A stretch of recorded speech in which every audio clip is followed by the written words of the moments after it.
Hello, guys. Hello. Greetings to you all. Good morning, good afternoon, good evening, or whatsoever time you might stumble on my video. It's your one and only girl, Berry Talk Show, reporting live on the red from Japan, bringing you the latest gist, bringing you the latest info. So, guys, without wasting much of our time, I would like us to go directly to the reason why I am making this video today. We will be talking about cesarean section, that is operation. Women that have passed through cesarean section, what the society think about them, the challenges, the after effect, the pain, and so on and so forth. But before I continue, I would like to thank those that have subscribed to my YouTube channel out there. So if you are out there, you have subscribed, you are always watching, you are liking, you are commenting. Thank you so much for believing in me. Thank you so much for the push. And if you're out there and you haven't yet subscribed yet to my YouTube channel, oh my God, what are you waiting for? Why not join the Berry Talk Show family? Why not join this amazing family? Why not subscribe, like, and share? And invite people, invite someone to come join the Berry Talk Show family. For this house is a house of entertainment. It's a house in which we help each other, we educate each other, we have fun, and we move on. So guys, let's go directly to the reason I am making this video. As I earlier said, our today's topic is to talk about cesarean section, that is CS, operation.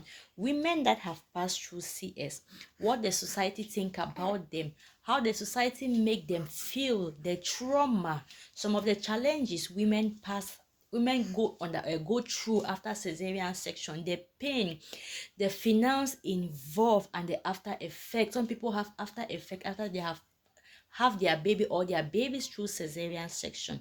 So in this video today, I will use myself as an example. Yeah, I have had my three babies, three boys, through cesarean section. Cesarean section is not because maybe you had difficulty in delivery, difficulty in pushing the baby, you are stressed up, you could not push, that is why you decided to go through cesarean section. You might decide that you don't want to pass through labor pain, you don't want to stress yourself, maybe because you are weak, or and it's your own decision, and you decided no, I will have my baby through operation, through CS. And another situation, maybe your health cannot, you cannot support it, you cannot support vaginal delivery, you cannot support normal delivery, and the doctor decided that no, the only way is for you to have your baby through cesarean section. But there is this belief that the society is like try to detest women who have had their babies or their baby through cesarean section. So I want to erase that feeling that you try to traumatize women that have had their baby through cesarean section. Yeah, because they feel like they are less of women, they are not strong, they are weak, that's why they decided to have their baby through cesarean section. No, as I earlier said, I will use myself as an example. I will tell you the story of how I had my first child through cesarean section. I've gotten cesarean section operation within the past 8 years. I've passed through cesarean section 3 times. I've entered into the theater 3 times with my three babies, my three children. So this is what led to my first operation, my first cesarean section. That is 8 years behind. When I was pregnant, everything was going on smoothly. I never had any problem, I never had any complication, I was strong, always going for my antenatal, and the doctor will always tell me everything is okay, there is no problem. Right up to this fateful day, that was on the 3rd of December 2014. It wasn't even my day of delivery, I never felt any pain. But I remember that particular day, I was really weak, I couldn't do anything, my body was so heavy, I was so heavy, it's like I wasn't myself. That day I could not even step out of the house, I was just indoors, just moving from the room to the parlor, just like that, but I wasn't sound. And later on in the evening, when my husband came back from work, I was like, I want to vomit, please, I can't even get up from the bed, can you give me a bucket? So he gave me a bucket, I was vomiting into the bucket. And later on, I remember I lost my sight, I couldn't see. I was like, babe, I can't see. He was like, what do you mean you can't see? I said, no, I can't see you. I'm just getting your voice. I can just feel you with my hands, but I'm not seeing you. After a few minutes, I went unconscious. That's how I had to go into the theater. But I would tell you, later on, I came to understand that what made me to even go unconscious was because my blood pressure was high. When I was about 7 months pregnant, my legs started swelling.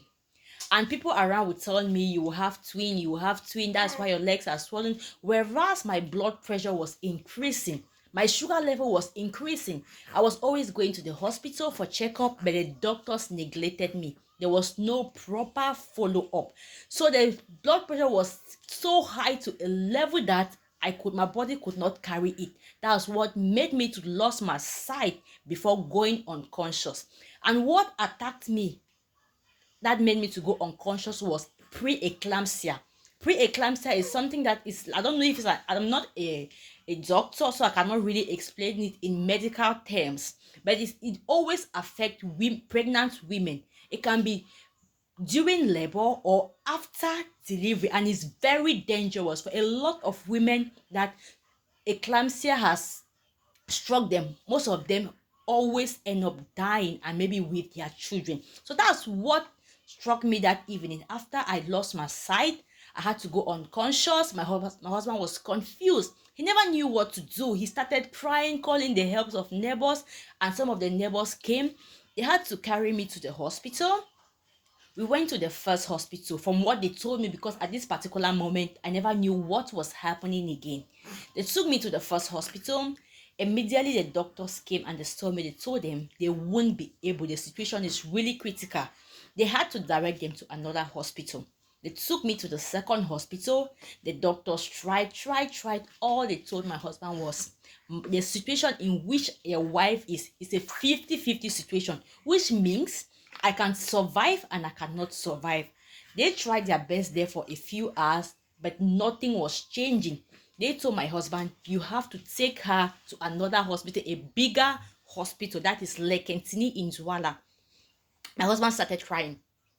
So later on, they had to look for a car, took me to Lekentini, and we all know that if like they refer somebody in Lekentini Hospital, which is one of the biggest hospital, or one of the hospital having renowned, having specialists, we all know that if somebody is being referred to Lekentini, it means that the person is in the situation of life and death. The situation is really critical.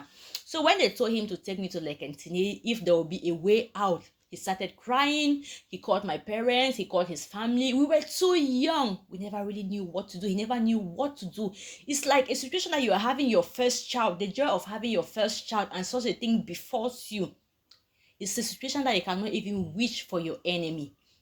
So immediately he called my parents, he called his family, that things are not moving with Barry, and they have directed him to take me to Lekentini. Everybody started crying. They was like, which hospital? That hospital where a lot of people are dying. If somebody is being taken to Lekentini, it means that the situation is really critical. It means I'm really at the point of death. So when we got at Lekentini, they had to tell him that they had to do an immediate operation if they can save my life or the life of the baby. So he called one or two pastors. They came there. The whole ground was like a prayer cell. People started praying. Pastors came there. Some of the prophet came there. They were praying, singing, and they were giving my husband courage. Family members came there. My in-laws came. My parents came. They were praying, and fortunately, I successfully left the theater successfully with my son. Everything went well, but I couldn't still see. It was after a few days I regained consciousness, I regained my sight, but the blood pressure was still increasing. So I had to stay in the hospital for about 11 days. Then later on we went back home. But after that situation, there are some challenges I faced. When I went back home, if I want to laugh, they'll tell me, don't laugh. You just had an operation, you cannot laugh, you cannot speak loud, there are certain things that you cannot eat. It's like everybody was looking at me like I am sick. It's like I'm a half human. I'm not strong to do anything. And if I will even go out and they'll tell somebody that this girl just had an operation, they'll be like, oh my God, well, I'm so sorry. Yes, they could say so, or it's really proper for them to say they are sorry, because if you go into that theater, it's a matter of life and death. It's not easy for a human being to be cut in many layers to bring forth another baby. So if you have entered into that theater 1 or 2 times and you survived it, you came back alive, we say glory to God. And the society to stop traumatizing women who have gone into the theater and bring forth a baby, like they see them like less women, like they are not courageous enough to have their baby the natural way, like they are not strong enough to have their baby the natural, as they say, like the Hebrew woman. I don't know what how how how they explain the issue of a Hebrew woman, because I know a Hebrew woman is someone who goes into the labor room and give and bring forth a baby. It doesn't matter through which means, it doesn't matter how long you labor. This situation has made a lot of people to go into the labor room. They will labor for 1 day, 2 days, 3 days, stressing up themselves. At the day end, they will lose their life, and maybe their children will also lose their life because of too much stress, because they are scared of going to the theater from what the society will say. For people will refer them as being weak, people will refer them as being, as I don't know, as being soft. No, the doctor know what is best for you. If you have labored for few hours or 1 day and the doctor tell you the only way for you to have your child is through cesarean section, my darling, don't even think about the second option. Go in there and sign and have your baby. All we need at the tail end is for you to have your child successfully. It's for you to see your child. It's for you to come back at life, and not what the society would think, and not what the society will say. I, for one, I have never passed through this situation of someone traumatizing me that you have had all your TV children through cesarean section. But in one way or the other, a lot of people have been traumatized. A lot of mother-in-law even. I've seen situation online that somebody will be in labor, a lady will be in labor, and the mother-in-law will say, "No, don't go through cesarean section. Then you not, oh, I won't see you as a woman." Who does that? Who says that? It's your life they are talking about here. As I earlier said, the doctor know best. If they see that the only situation for you, the only means and the best means for you to have your child is through cesarean section, please go in there and have your child and bring that child. All we pray for at that particular moment is for everything to go on well. If you have your child to normal delivery, is your business. If I have my child through cesarean section, it's my business. So in today's video, as I told you, I have 3 children, and all my 3 children have had them through cesarean section. So I've spoken about my first experience when I had my first child. In my second video, I'll talk about my second and third experience of cesarean section, and I will compare, and I'll give you some of the challenges I also faced. As I earlier said, I could not eat what I want to eat for a certain time. I could not do what I wanted to do. I could not even laugh. If I would like want to laugh, my husband would tell me, "No, babe, don't laugh. Your wound will open." My mother-in-law would tell me, "Babe, don't laugh. Don't eat this. Don't eat that. Don't eat that." And if I go out, people will be like telling me, "Well, sorry.